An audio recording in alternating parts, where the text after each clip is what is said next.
sejalan dengan beberapa pertanyaan. Nah, ini ada satu pertanyaan lagi nih Pak dari kita yang akan ditanyakan oleh Mbak cantik di sebelah saya, Mbak Roro. Oke, kan saat ini keberadaan relawan di Sampang relatif banyak nih Pak. Ada FPRB, Tagana, Banser, PMI, mungkin ada lagi. Nah, itu bagaimana Pak untuk mengkoordinir dan mensinergikan keberadaan relawan di Sampang ini? Terima kasih Mbak Roro, sahabat Salsa. Jadi inilah kami terus terang aja sangat terbantu dengan adanya relawan, baik FPRB, dari Tagana, dari termasuk teman-teman yang lain. Nah, BPBD ini sebenarnya ada wadah. Di struktur BPBD ini ada wadah yang namanya unsur pengarah. Nah, unsur pengarah itu terdiri dari OPD terkait, termasuk dari unsur ahli atau orang yang berkompeten terhadap kebencanaan. Nah, ini akan yang memang kami ke depan, teman-teman dari relawan itu, walaupun nanti tidak semua, nanti kita akomodir di dalam unsur pengarah. Karena di dalam unsur pengarah itu, kita itu bisa nanti itu adalah bisa sebagai perumus bagaimana bencana, membuat konsep pelaksanaan kebijakan penanggulangan bencana daerah. Itu tugasnya, salah satunya unsur pengarah itu merumuskan konsep pelaksanaan kebijakan penanggulangan bencana di daerah. Kedua, memantau pelaksanaan BPBD. Ketiga, mengevaluasi dan menyelenggarakan penanggulangan bencana. Artinya apa? Unsur pengarah ini nanti yang akan memberikan masukan kepada BPBD. Ini bagaimana konsep penanggulangan bencana di Kabupaten Sampang, pemantauan sampai mengevaluasi. Nah, kerja kami ini secara tidak langsung akan dievaluasi unsur pengarah. Nah, unsur pengarah inilah kami ingin mewadahi. Ini masih kami konsep karena memang di dalam struktur itu diatur. Teman-teman FPRB termasuk teman-teman yang lain, kami ingin stakeholder atau para pemangku kepentingan penanggulangan bencana di Kabupaten Sampang ini ikut berperan aktif membantu kami, membantu pemerintah daerah yang sudah dicanangkan oleh pemimpin kita, yaitu Bapak Bupati kita, Pak Haji Slamet Junaidi, dan Pak Wakil kita, Bapak Haji Abdullah Hidayat, yang sangat ingin sekali penanggulangan bencana itu di Kabupaten Sampang segera dapat terurai, syukur-syukur dapat diatasi. Karena paling tidak bencana kita yang memang tiap tahun ada itu adalah banjir. Memang suka tidak suka, mau tidak mau, Sampang ini adalah tiap tahun kalau musim penghujan banjir, musim kemarau kekeringan. Nah, inilah teman-teman dari relawan, termasuk dari sahabat Salsa nanti yang itu bisa memberikan masukan kepada kami. Unsur pengarah itu bisa kita masukkan sehingga kerja kami ini lebih terfokus, lebih terarah. Namanya juga unsur pengarah. Itu Mbak Roro yang itu kami sangat terima kasih sekali lagi. Kami pemerintah daerah dalam hal ini adalah BPBD Kabupaten Sampang menyampaikan terima kasih, support, masukan, bantuan teman-teman relawan termasuk teman-teman dari FPRB. Itu Mbak Roro. Ini ada pertanyaan lagi Pak, ada penelpon dari halo, assalamualaikum. Iya, dengan siapa di mana? Dengan Herman kan? Dengan Herman. Pak Herman. Oh, Bapak Herman, di mana Pak? Banyuates. Iya, pertanyaannya Pak? Ya, bisa langsung ditanyakan pertanyaan Bapak. Iya. Kurang kedengaran sepertinya ya? Iya. Bisa diulangin Bapak?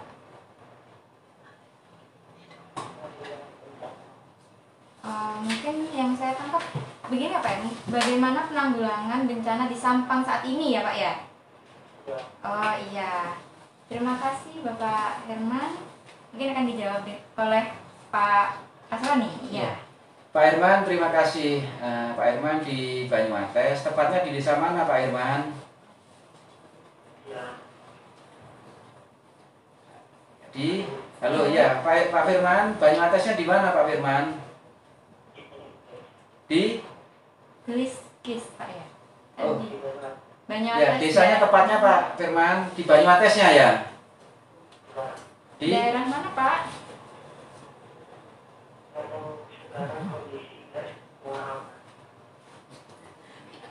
Ini tanya. Ya, nggak apa, gini ya, terima kasih Pak Firman. Jadi begini, bagaimana penanggulangan bencana di Kabupaten Sampang. Jadi begini Pak Firman ya, di Banyumates, moga-moga Pak Firman itu di desa Banyumatesnya, kalau enggak di 19 desa yang lain. Nah, karena Banyumates itu ada 20 desa Pak Firman.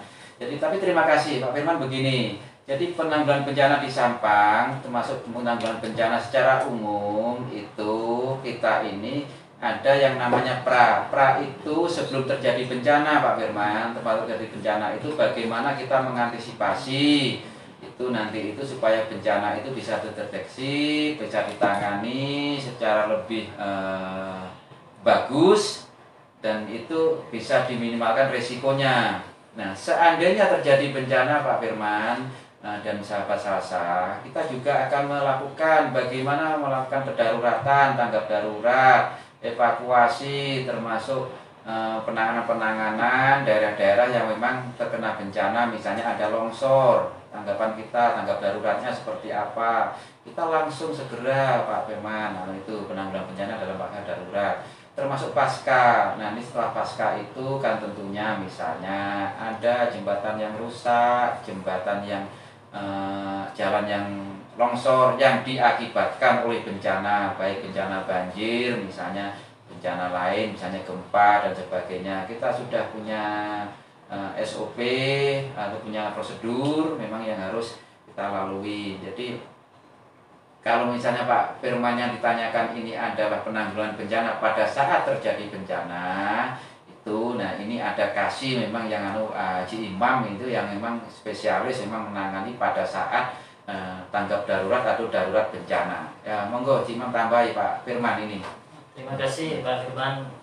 Saya akan menambahkan bahwasanya memang apa yang disampaikan Pak Alexa bahwa penanggulangan bencana itu ada 3 fase, ada pra. Pra itu juga kita melakukan ada 2, ada pencegahan, ada kesiapsiagaan. Di bidang pencegahan kita melakukan sosialisasi kepada masyarakat untuk bahwa bencana itu harus seperti apa. Yang kedua di kesiapsiagaan. Kesiapsiagaan itu kita melakukan mitigasi, ada mitigasi struktural, ada mitigasi non-struktural. Mitigasi struktural itu sifatnya pembangunan fisik. Apa yang dilakukan pemerintah sudah kita wujudkan. Kalau di Sungai Kemuning sudah ada 5 pompa, pembangunan 5 pompa dan pembangunan spare. Mitigasi struktural kita sudah membuat yang namanya penguatan masyarakat di bidang kelembagaan, yaitu dibentuknya desa tangguh atau kelurahan tangguh bencana dan semua sekolah madrasah aman bencana. Di kedaruratan kita di saat ada bencana kita melakukan kaji cepat apa yang dilakukan oleh yang diutus oleh TFC dan seterusnya kita memberi bantuan. Contoh kalau ada puting beliung yang kena puting beliung, kita memberikan bantuan kebutuhan dasar terhadap masyarakat itu. Di pascanya apa yang disampaikan Pak Alexa tadi bahwa kita ada rehab dan rekonstruksi. Ini merupakan tahapan-tahapan penanggulangan bencana 3 fase yang harus dilakukan oleh Badan Penanggulangan Bencana Daerah Kabupaten Sampang. Ini Pak Firman, tambahan dari kami. Terima kasih Bapak atas penjelasannya. Mungkin sudah cukup jelas Pak Firman ya atas jawaban dari Pak Ansori dan Pak Imam. Akhir ini udah masuk ke tahap closing nih. Gak terasa udah berapa jam ya Pak ya? Hampir 2 jam. Hampir 2 jam. Gak kerasa, sebenarnya masih banyak Pak ini pertanyaan-pertanyaan tapi waktunya yang ini ya sudah sampai di akhir segmen ya, akhir ini udah closing.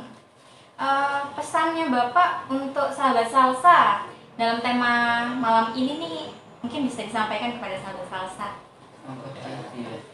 Terima kasih Mbak Nadia, Mbak Roro dan Mas Jamil 94,1 FM Salsabila, radionya orang Sampang, sahabat Salsabila.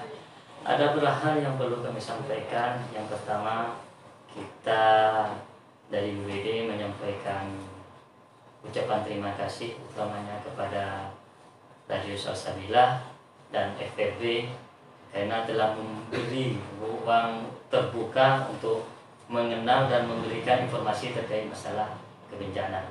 Yang kedua, kami menyampaikan kepada masyarakat, mari kita kearifan lokal kita jangan hilangkan, mari kita gerakkan lagi. Contoh terkait masalah peringatan dini. Kalau dulu kita kalau peringatan dini kalau ada yang namanya maling itu kentongan itu bunyi. Sekarang sudah tidak ada. Ini mungkin kita gerakkan lagi. Yang kedua, kita dulu zamannya anak kecil, kita jadi waktu kecil, kita ada yang namanya gotong royong. Kita sudah habis lagi. Maka itu untuk mengurangi risiko yang terjadi, mari kita kearifan lokal ini kita gerakkan lagi. Yang terakhir, Pak, kami dari BPD mengucapkan yang terakhir mengucapkan salam. Yang pertama, salam tangguh, salam kemanusiaan. Kita jaga alam, alam jaga kita. Sampah hebat bermartabat. Mungkin ini yang perlu disampaikan. Terima kasih Bapak. Mungkin ada tambahan dari Pak Asroni. Terima kasih Mbak Nadia, Mbak Roro, Mas Jamil, dan seluruh sahabat Salsa, pendengar sahabat Salsa dimanapun berada. Jadi saya juga ingin menambahkan kepada masyarakat di Kabupaten Sampang, sepele tapi mari kita mulai dari sekarang. Sederhana, kita mulai dari sekarang.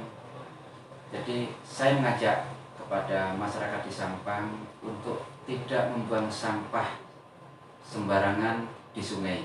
Jadi kami mengajak untuk masyarakat Sampang untuk tidak membuang sampah di sungai, baik di hulu maupun di Sungai Kemuning.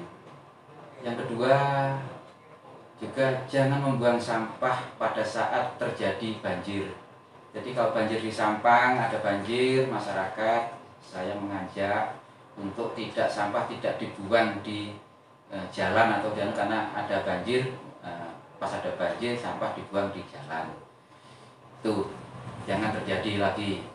Ketiga, kepada masyarakat juga jangan sembarangan menebang pohon atau membangun rumah atau membangun apapun di sekitar bantaran sungai.